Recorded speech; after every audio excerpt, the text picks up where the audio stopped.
السلام عليكم. النهارده يا عزيزي هجاوبك على اكتر سؤال مطروح في اللعبه حاليا، الا وهو اجيب مين بعد الاختيار. وعشان تعرف اجابه السؤال عاوزك تتابع معايا للاخر، وان شاء الله هتطلع مرضي من الفيديو وعشان ما اطولش عليك برضو عاوزك تصلي على النبي، ولو فايتك اي فرض روح صليه. ويلا بينا على طول.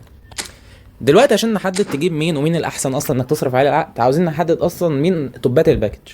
ودلوقتي بقى هتكلم معاكم من اليمين للشمال، يعني هبدا بروبرتسون وانهي ببرناردو، لان عاوز اتكلم على كل واحد بنقط معينه، وعشان ما اضيعش برضو وقت واهري في الفاضي يلا بينا على طول. ودلوقتي هنتكلم عن المعلم هندرسون وايه مميزاته وعيوبه وتجيبه اصلا ولا لا. دلوقتي هندرسون بيوصل 103 مع معظم المدربين ال 89. واكبر ميزه بالنسبه ليا هي بساطته، دي كدي ام اف ممتازه جدا كمان يا جدعان. يطلعك انفراد مرتاح، غير انه سريع ويعتبر نسبيا خفيف، وارقامه الدفاعيه المتقفله وهو نازل برضه بمهاره اللونج ريتش تاكل، مهاره مفيده جدا يعني. بس انا برضو عندي عيبين مهمين بالنسبه لي. انا بالنسبه لي الدي ام اف لازم يبقى طويل وعنده فيزيكال عالي، ودول مش عنده يعتبر 182 ده بالنسبه للدي ام اف قصير جدا، والفيزيكال بتاعه 81 اي حد هيديله بوكس ينيمه.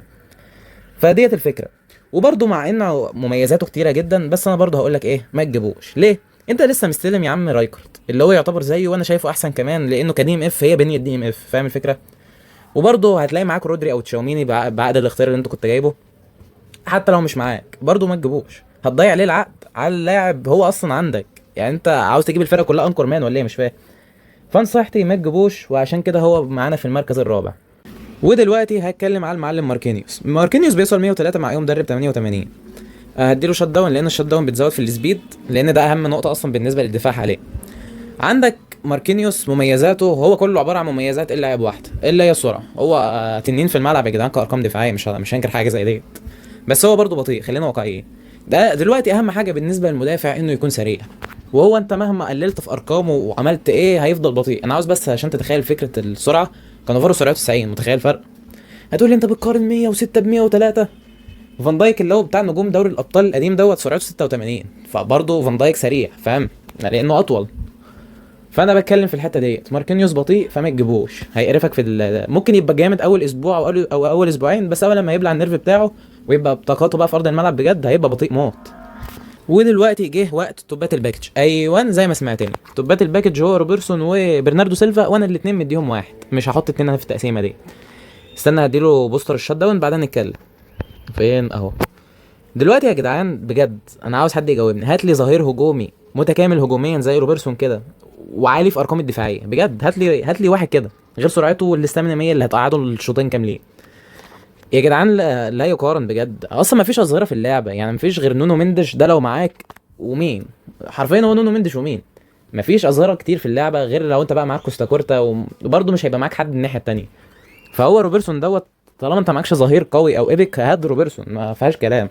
وانا مش هقول اكتر من كده لانه متكامل، غير الايدج كروسنج اللي عنده بال 88 لوفت باص والسرعه بس ده كلامي كله على روبرتسون، هو ايوه توب الباكج هاته. ودلوقتي هنروح للمعلم برناردو، بيوصل 103 مع المدربين ال 89. واهو بص بقى، انا اقول لك كلمه عاوز تسمعها اسمعها.